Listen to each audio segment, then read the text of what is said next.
everyone. I'm Barbara Ham-Lee. He's an expert on the intersection between politics, the law, and history.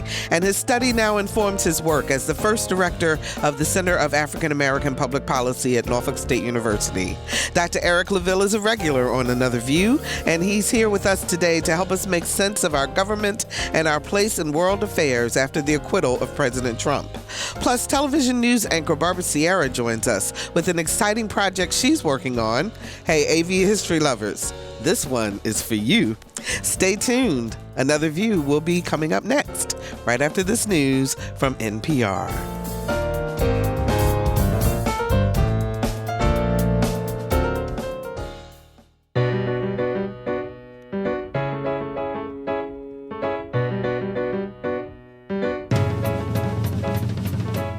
Discussing today's topics from an African American perspective, this is Another View.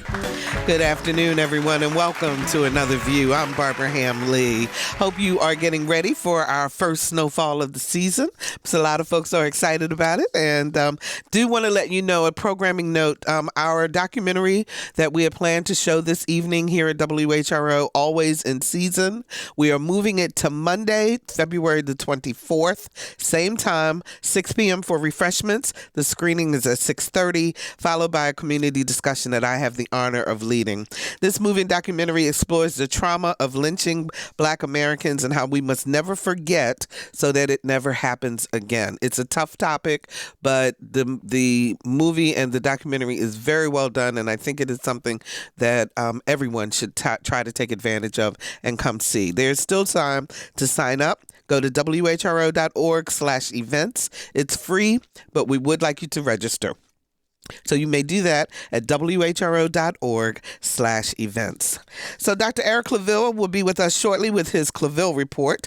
But I first want to welcome to Another View Ms. Barbara Ciara, news anchor and managing editor for News 3, WTKR.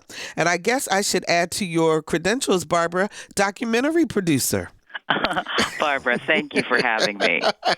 So tell us about the New Canaan experiment. What is it?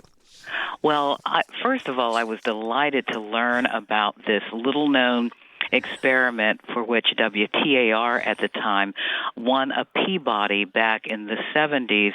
After finding out that Dr. Sidney Booth at Norfolk State College at the time partnered with an assistant superintendent in the predominantly white community of New Canaan, Connecticut. They used to meet each other at educational conferences, and they would talk about the idea that basically there was not a lot of mixing among the races in the 60s. And their idea was to bring together the races, and what they conceptualized was to bring student teachers from Norfolk State College to what was predominantly, and still is, the all-white community of New Canaan. And so they had host families in these magnificent homes who would house these student teachers and teach in these all-white communities. So that was the concept, and it lasted for nearly 10 years. So a lot of the students in the schools where these student teachers were working pretty much had only seen African Americans in terms of domestic work. Is that right? Yes, most of the people that they came in contact were in the service industry. They were drivers, or they were domestics, or they were in positions where basically they were there to serve the all-white community. So how did the parents and the school boards and so forth accept this experiment? Well, for the most part, when you listen to the people many of whom have retired, they talked about having a very welcoming experience. They taught, but for the students, many of them who taught maybe the second graders, they were very curious, but for them, they had not seen Black people in that position, so they were just nice, or they were different, but they were just nice. For some of the high schoolers, they expressed now we can talk about slavery in a climate where we don't feel like we're talking about black people behind their backs. So there were all manner of, it was all manner of response. Now, for some of the people who were the students, they had never interacted with whites on this level. So there was a certain level of discomfort, and it took a while to get comfortable in that setting. So whites had an adjustment and blacks had an adjustment. So you had to think about it this way. In the late 60s and early 70s, there was still a lot of segregation. A lot of people want to think that in the 50s it was segregation. Yeah. In Virginia, they didn't even have busing until the 70s. So there was still a lot of segregation, all-white situations. There were still all-white golf courses and clubs and that kind of thing. So many people didn't interact in Virginia. And in fact, one of the people we profiled, he left Virginia and started teaching in Connecticut because of the discrimination he experienced in Virginia. Oh, wow. Well, we won't give away the entire thing because we want people to watch. When can we see your documentary? I am happy to tell you that, Barbara Hamlee. It is airing tonight on WTKR, so while you're trying to stay warm and cuddly in your home when the weather is getting bad, you can tune in tonight on News 3 at 7 p.m., and if you miss it then, you can either DVR it, or tomorrow on WGNT at 7 p.m. You can watch it then. It will be illuminating watching. I hope that you may even see someone you know from Norfolk State. Absolutely. And this is 50 years later, so you still have people who it's probably still very, very fresh for them, even though they experienced it a while ago. Yes, ma'am. Yeah, very much so. Well, thank you, Barbara, so much for joining us and telling us about this. I can't wait to see it. And actually, now that our event for tonight, Always in Season, has been moved to Monday, the 24th, I'll actually get a chance to see it in real time. So that'll be great. Can't wait to get your feedback. Absolutely. Thank you so much for joining us. And I know that you will get lots of feedback on this. So don't forget tonight, 7 p.m. at WTKR News 3 for the documentary, The New Canaan Experiment. Thank you for having me, Barbara. Take care. We'll talk to you soon. Bye-bye. So, despite impassioned pleas from Democrats and a lone Republican breaking ranks and voting to remove President Trump from office, the Senate voted to acquit President Trump of charges of obstruction of Congress and abuse of power. Since then, there have been firings of some who testified against the president, and now there are questions about the independence of the Justice Department after sentencing recommendations against Roger Stone were reduced at the same time that the president said the punishment was too harsh. Here to make some sense of all of this and where we go from here, Dr. Claville, Director of the Center for African American Public Policy at Norfolk State University. Norfolk State all over this show today. Yes, it is. How you doing, Eric? Wonderful. Thank you, Barbara. Good. So before we get started, I want to play a clip, and it kind of sets the tone for what happened Acquittal Day forward. Yes. The Senate, having tried Donald John Trump, President of the United States, upon 2 articles of impeachment exhibited against him by the House of Representatives, and 2/3 of the senators present not having found him guilty of the charges contained therein, it is therefore ordered and adjudged that the said Donald John Trump be, and he is hereby, acquitted of the charges in said articles. It's just a hoax. It's the witch hunt that's been going on for years, and it's disgraceful. I believe that the president has learned from this case. What do you believe the president has learned? The president has been impeached. There has been criticism by both Republican and Democratic senators of his call. I believe that he will be much more cautious in the future. I tore up a manifesto of mistruths. It was necessary to get the attention of the American people to say this is not true, and this is how it affects you. And I don't need any lessons from anybody, especially the President of the United States, about dignity. So, no, I think it was completely, entirely appropriate. And considering some of the other exuberances within me, the courteous thing to do. So that was Speaker of the House, Nancy Pelosi, about her tearing up the President's State of the Union address. So go back to Susan Collins' question. What did the president learn? Has he learned from this, Eric?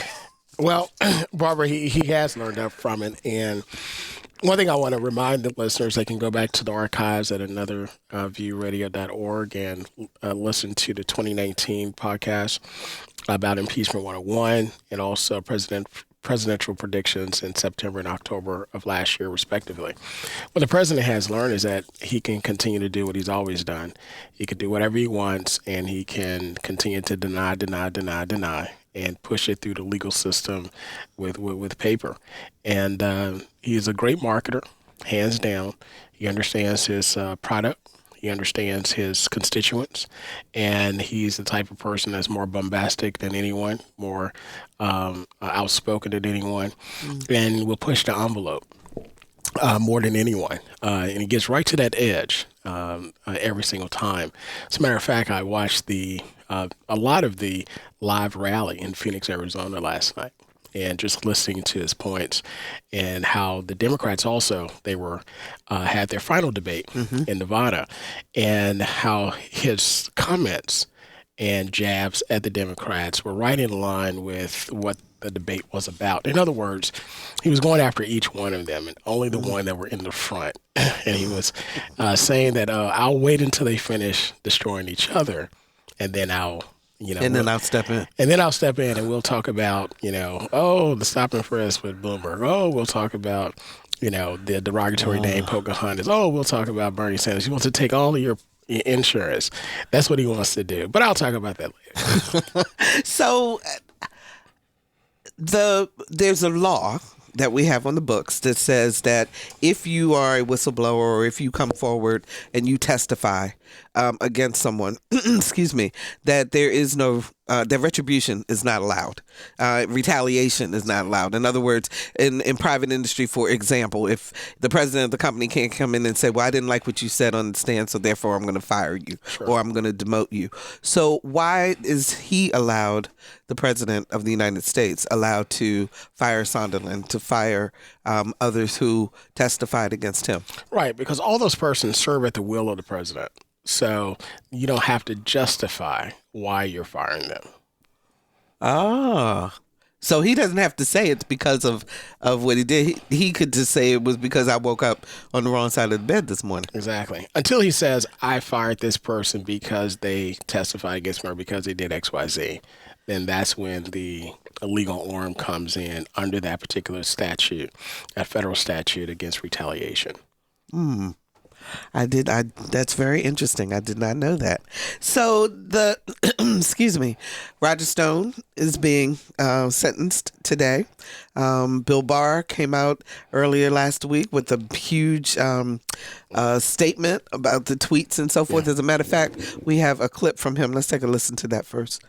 To have public statements and tweets made about the department, about our people in the department, our men and women here, about cases pending in the department, and about judges before whom we have cases, make it impossible for me to do my job and to assure the courts and the prosecutors in the department that we're doing our work with integrity.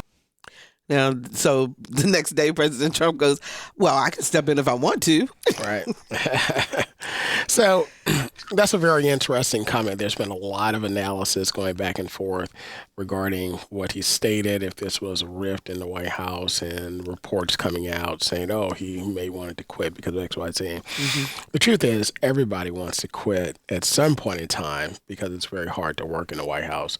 If you look at the amount of people and the personnel that have quit, since the first day of his inauguration to now, that's a very, very long list of individuals and persons who have stepped down from departments within agencies behind those persons in the front. For example, the Department of Defense, you have a lot of generals and individuals that support them that have stepped down because of the actions of the president and the tweets so far. So there are two schools of thought. The first school of thought is Barr was giving a nod to the judiciary and also the legal community to say, listen, I'm doing my job with integrity. I'm doing my job within the lines of the law. We're not impeding. We're not in collusion together to exactly. make a change. But wink, wink, Mr. President. Just allow me to do what I'm going to do because I'm going to do what you want to do anyway. You don't have to tweet about it. So if you saw the tweet from the president after that, he didn't go after Barr. He didn't say any derogatory toward him like he's done John Bolton and others who have stated things publicly about the president. So for me, I'm going with that school of thought. I don't think William Barr is going anywhere until after this first term, if any time. If you look at the agenda that is unfolded before our eyes with the judiciary, the appointment of over 180 federal judges from the Supreme Court all the way down to district courts. If you look at the agencies and the rollback of federal regulations, you have to stay that course until the objective is complete. Help people to understand who may not understand what the hiring of these 180 judges could potentially mean for particularly African Americans, since we are the predominant ones that wind up in the judicial system. So, excuse me. Right.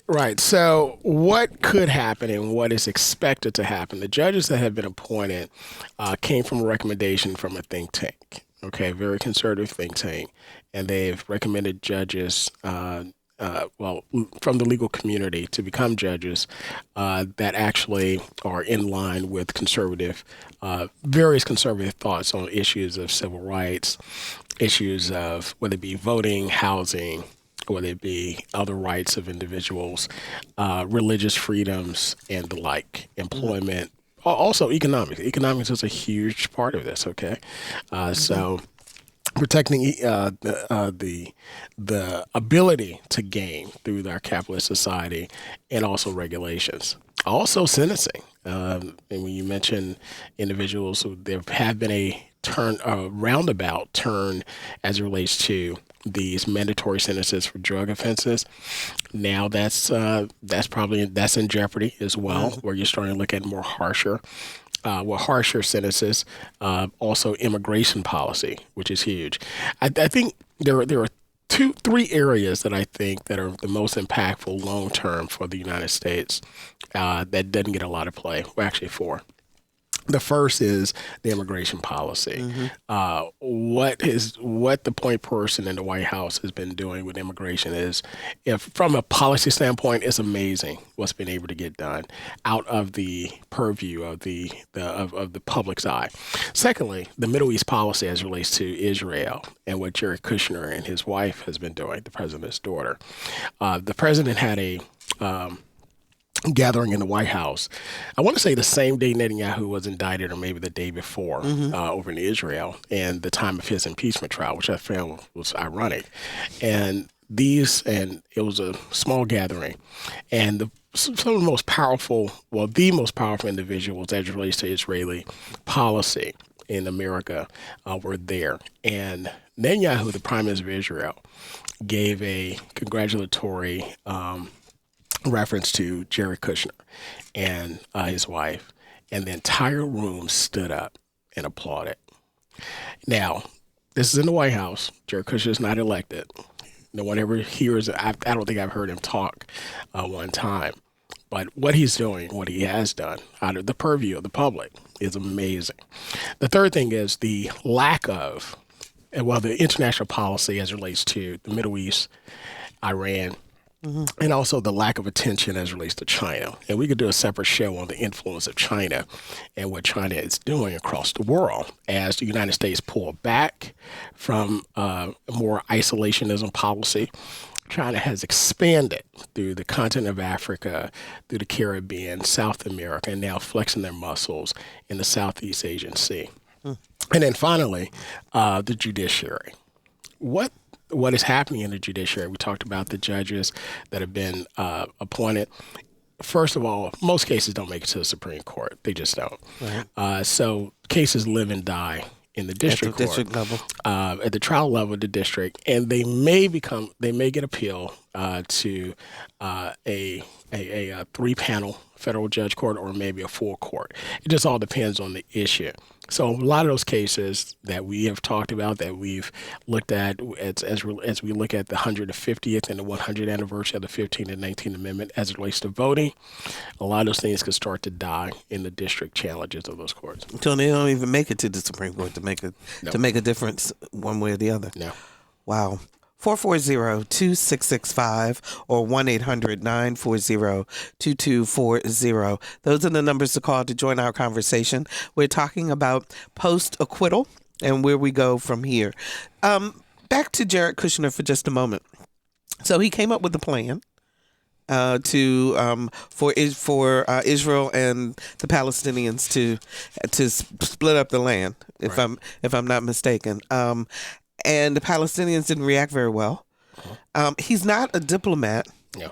So how does whatever he comes up with matter? I mean, how does that get manifested in terms of our government if this is a person that is not employed by our government or has been elected by our government, or by the people? Right. So he is a part of the government because he serves as special envoy or liaison to the president as it relates to creating peace in the Middle East between Israel and the Palestinians and the country of Israel.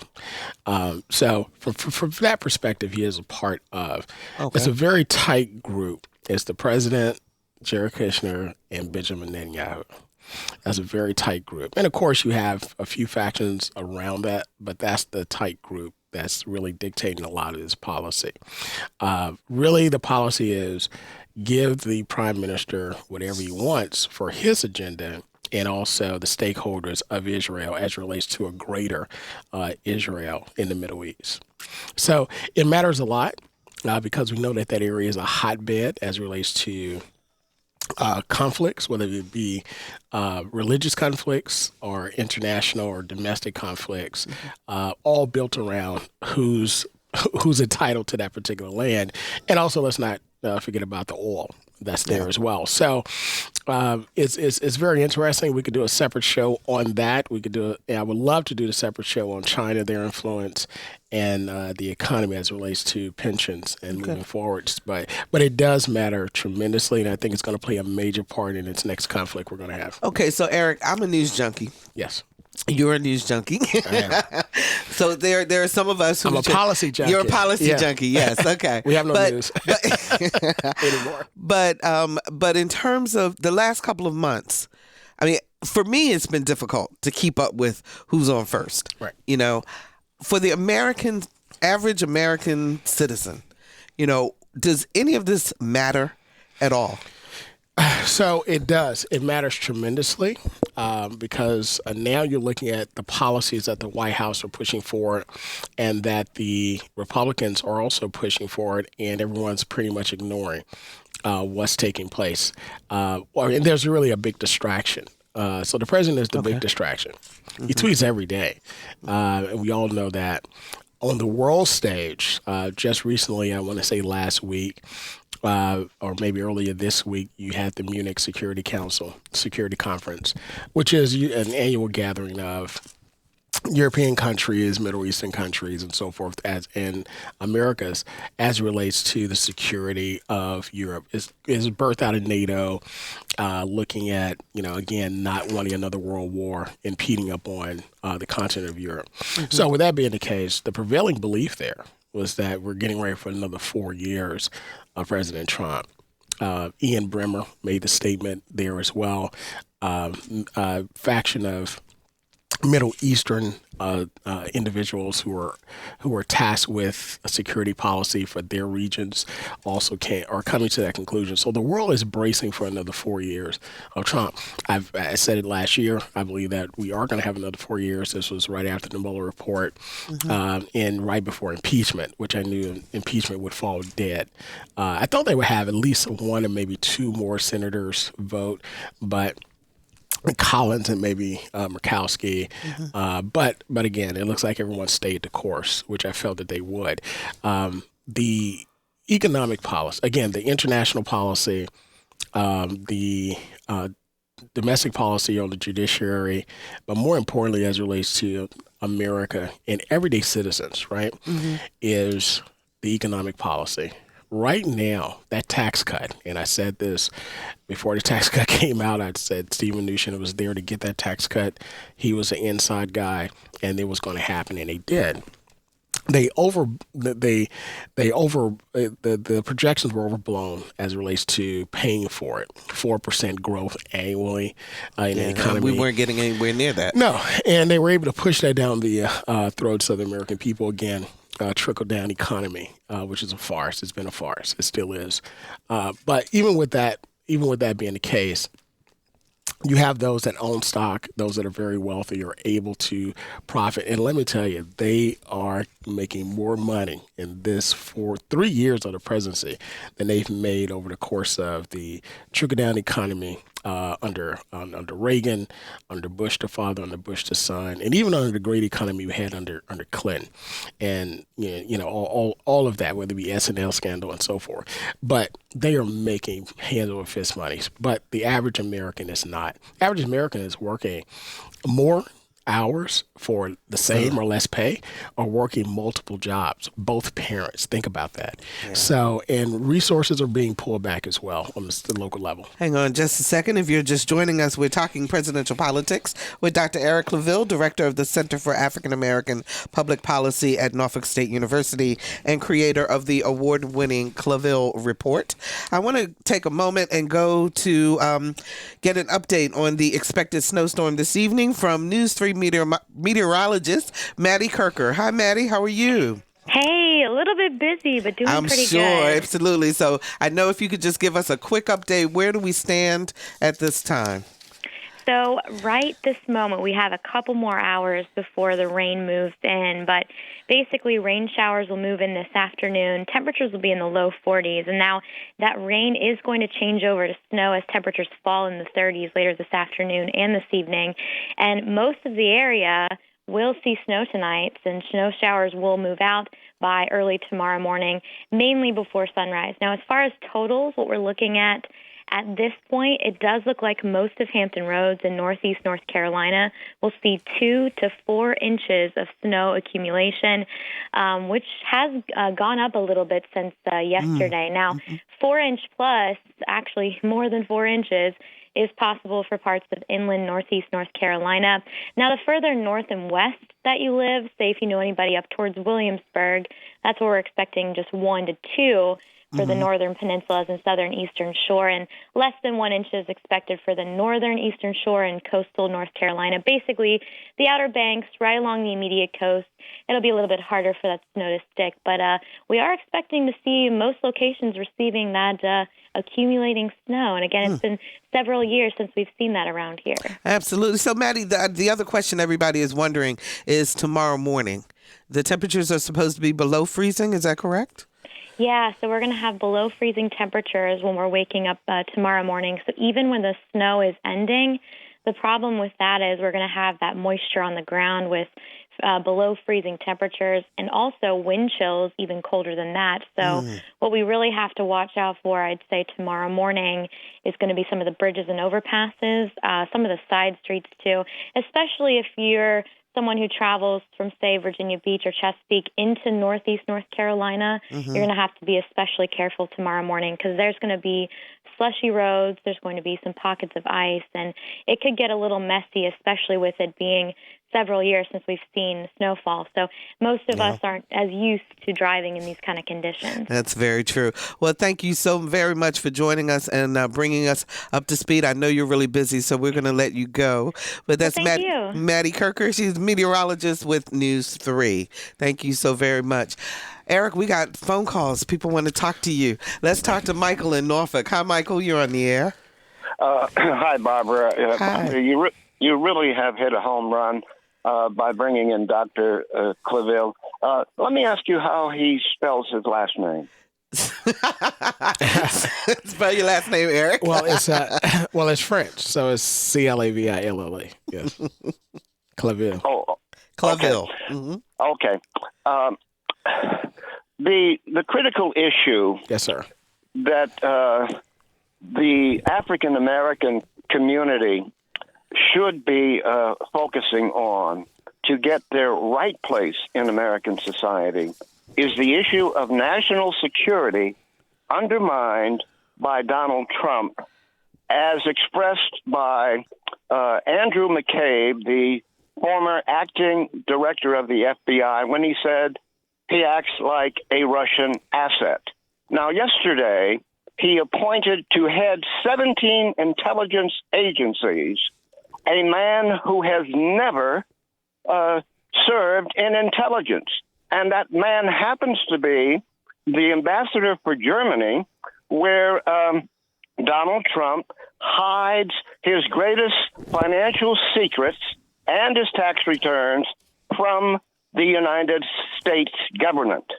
Now, his axis of evil from Berlin to Moscow is being strengthened by an appointment which does not have to be confirmed by the Senate because it's an interim appointment. So from now until almost a year from now, we will have a man directing 17 intelligence agencies who knows absolutely nothing about it. Okay, Michael, let me let Dr. Claville answer you. Thanks so much for the call. We appreciate it.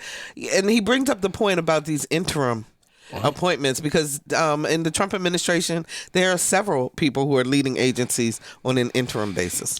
That's correct. And thank you so much for your phone call. The way the president likes to operate is the same way he operates in its business. He likes loyalty. It doesn't matter if you really know what you're doing, except for the key people. When it comes to his business and so forth. So, but the lawyers, they got to know what they're doing, the accountants and so forth. But as far as the other things, he's looking at loyalty. So that's been the constant theme throughout. Everyone who's been fussed at, cussed out, stepped down, fired, is because they were disloyal and they did not stand up for him when he was lying. The new appointee to the intelligence agencies, his name slips me, but I do know who you're speaking of. So the caller is right. He is a former the German ambassador.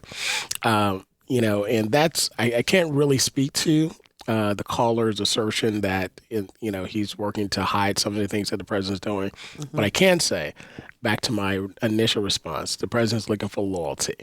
And if you're going to be loyal, that's loyal on every angle. When Mitt Romney stood up and said and voted to impeach and to not acquit the president, he took on a big risk because politically, who knows what will wind up happening to him. All these other senators, can't they see what's going on, or can they see what's going on? And are they concerned that we're starting to undermine the basic tenets of what democracy is supposed to be about? Yeah. So behind closed doors, they are. They would like this president to go away. They would like him to stop tweeting. However, based upon their agenda, he's the best thing that happened to them because he provides the distractions. So in politics, you can be short-sighted because you're only looking at your interests. And it's just like any of us, is we're looking at our personal interests.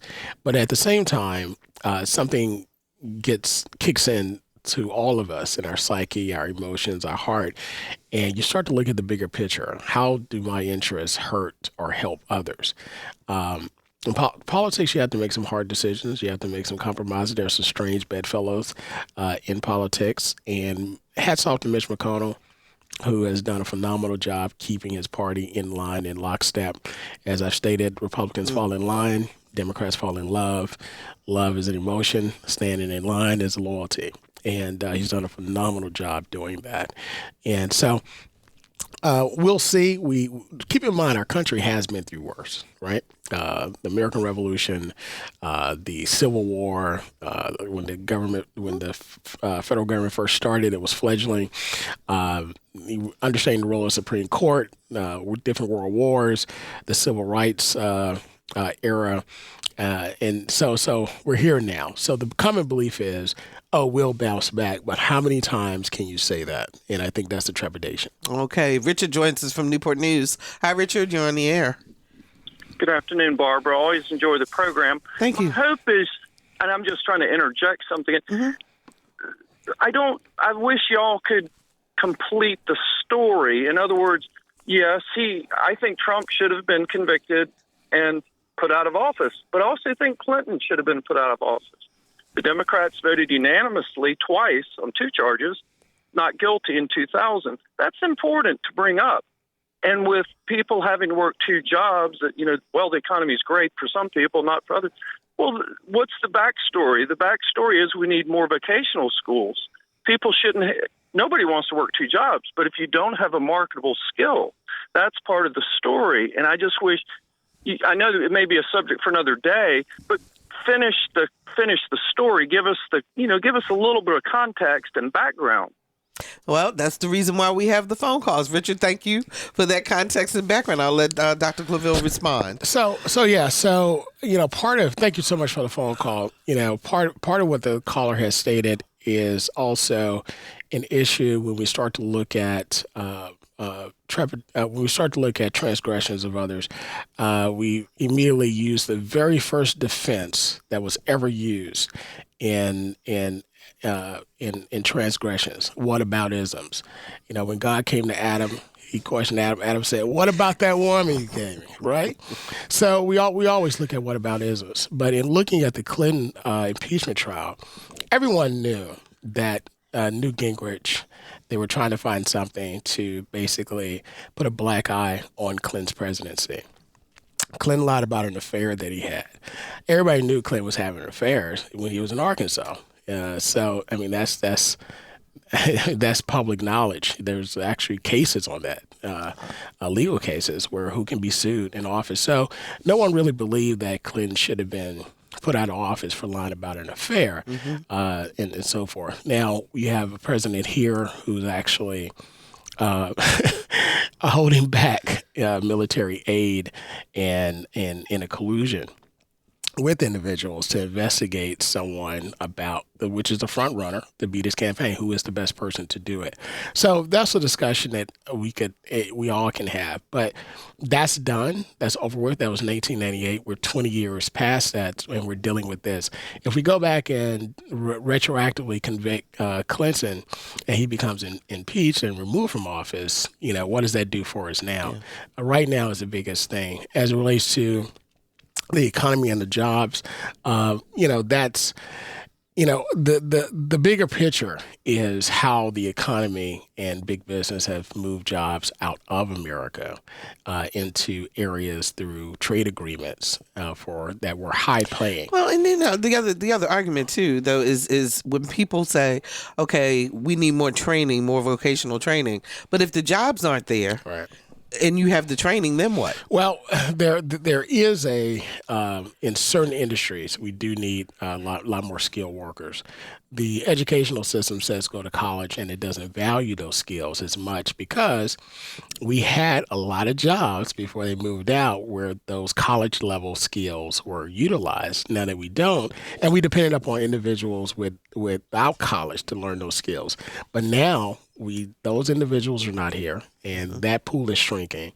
And let's not forget about the major impact on the working age of individuals. The most profitable working age of individuals is the opioid epidemic, and also the locking up of young men for 20, 40 years because of what we call the crack cocaine laws during that time period.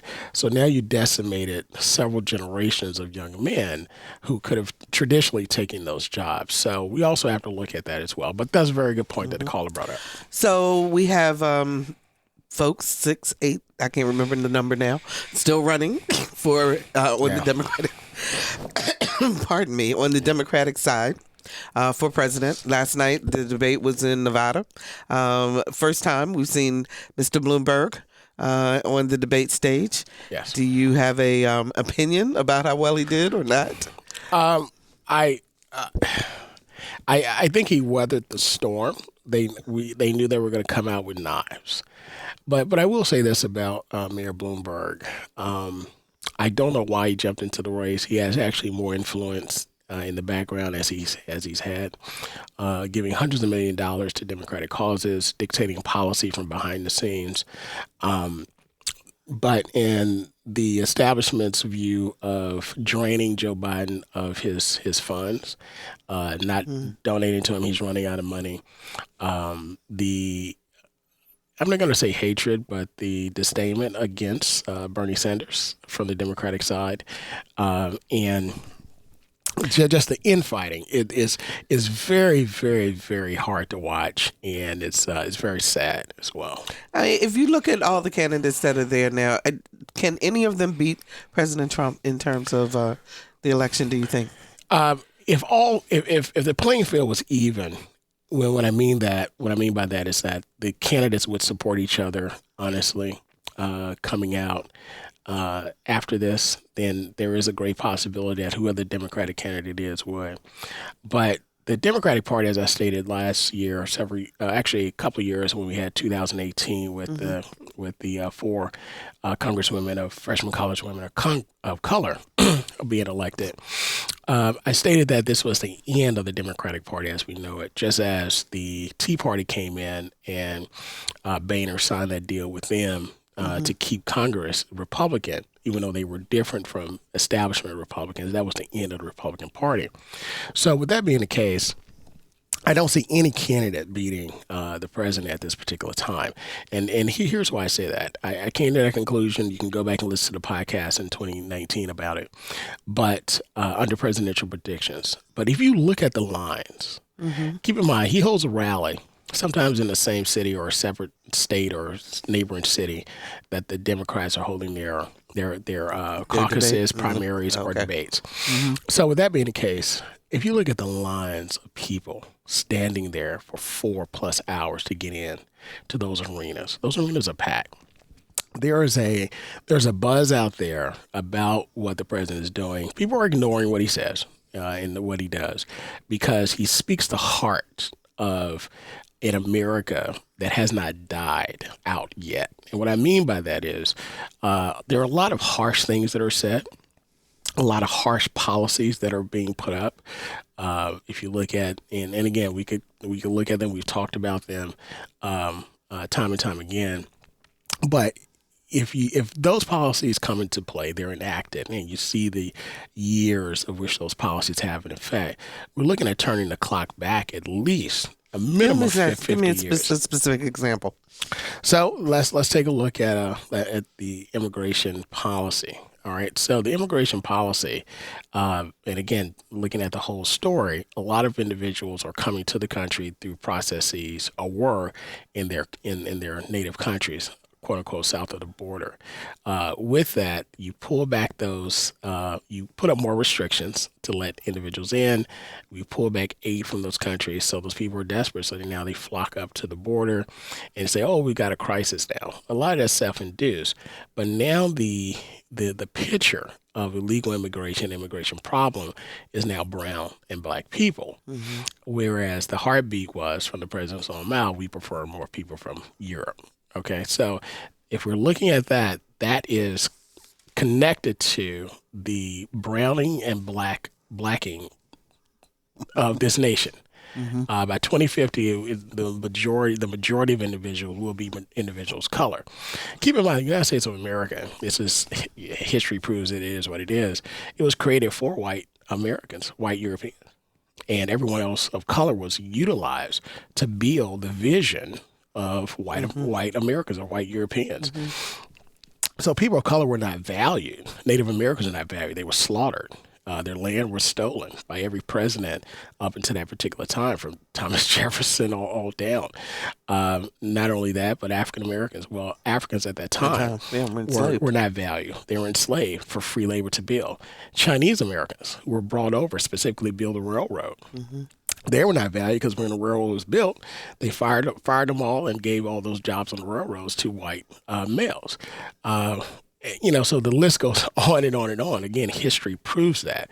So when you look at it, say 400 years, this has been ours, right? And again, this is a certain faction, a certain group of individuals. Not all Trump supporters are like that. Not all of them. So I'm not categorizing that.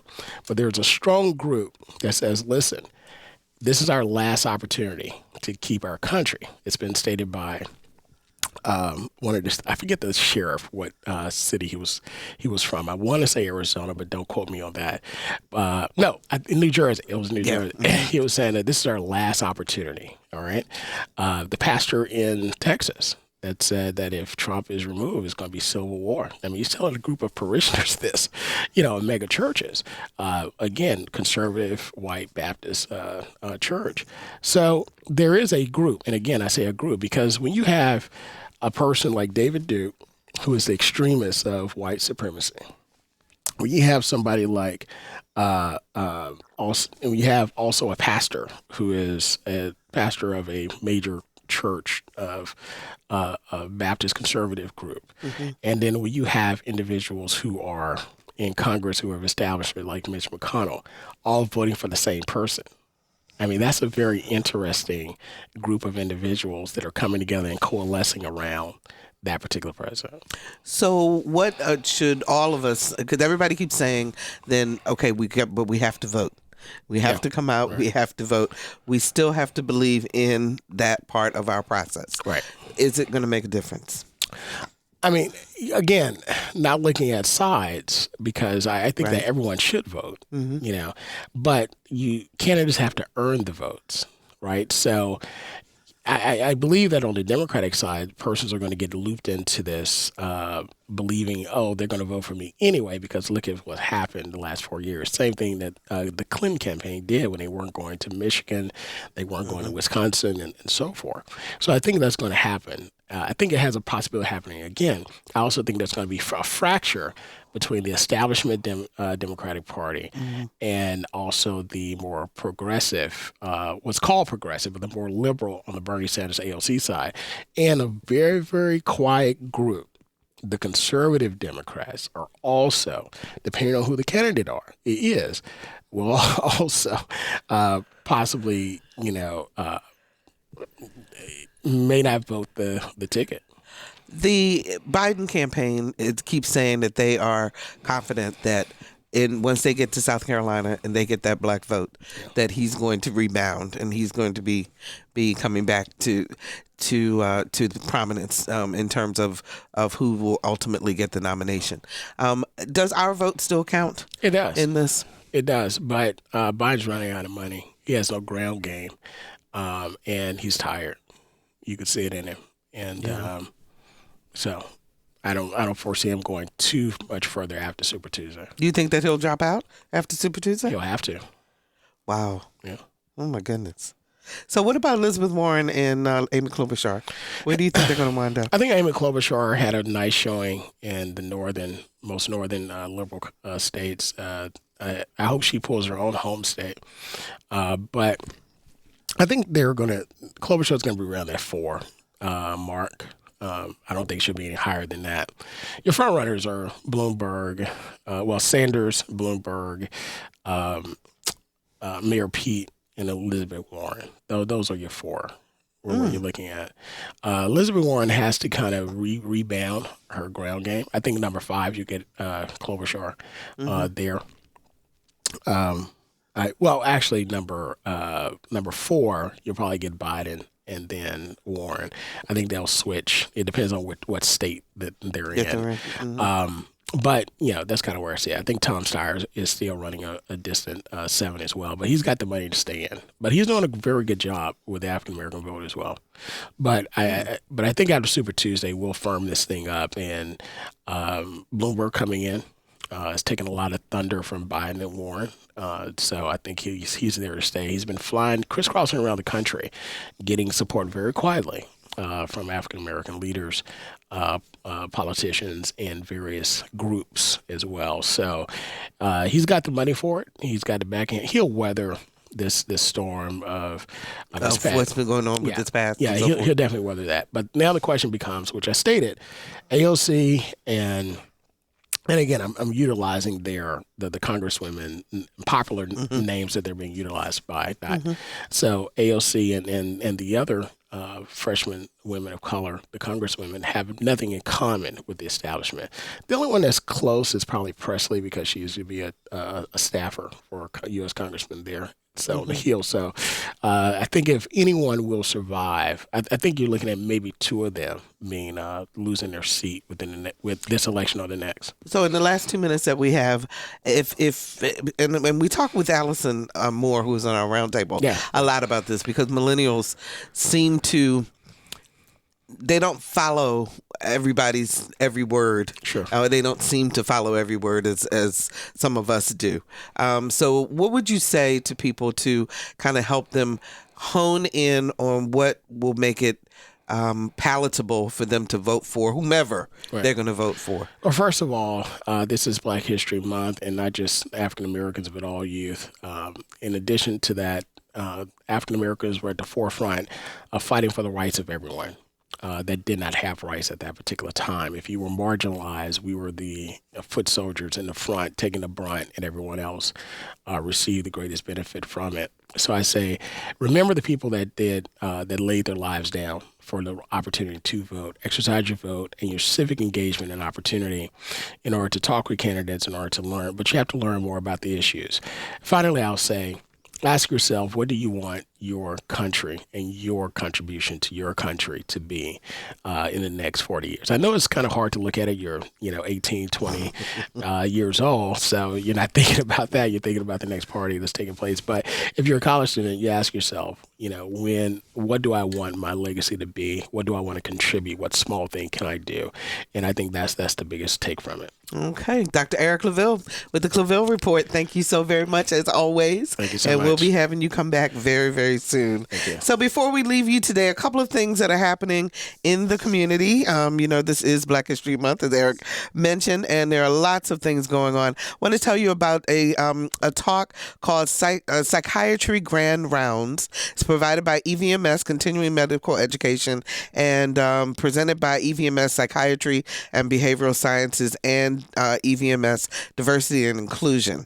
And this is a conversation by Dr. King Davis, and he's going to be talking about the Central Lunatic Asylum for Colored Insane Archives. So this is talking about the evolution of psychiatric care in Virginia. It's Wednesday, February the 26th from 6 until 7 p.m. It is free at Lester Hall. Please call RSVP at angela.riddick riddickam@evms.edu. Also, the same day over at Virginia Wesleyan University, when diversity is everywhere, it's nowhere. There's a conversation with Dr. James Thomas talking about how to define, organize, and implement diversity within an institution of higher education. And that is at the Susan S. Goode Fine and Performing Arts Center from 7 to 8 on February the 26th. It also is free and open to everyone. And we want to tell you about the Ballet Virginia performing Diversity in Dance on February 28th at 7:30 and on the 29th at 2 p.m. and 7:30 p.m. And tickets, you can go to Eventbrite to find their tickets. Our theme music was composed and performed by Jay Sennett. Lisa Godley is our show producer, and Todd Washburn is our audio engineer. Don't forget, we moved Always in Season to Monday night, the 24th at 6 p.m. I'm Barbara Ham Lee. Thanks so very much for listening to Another View.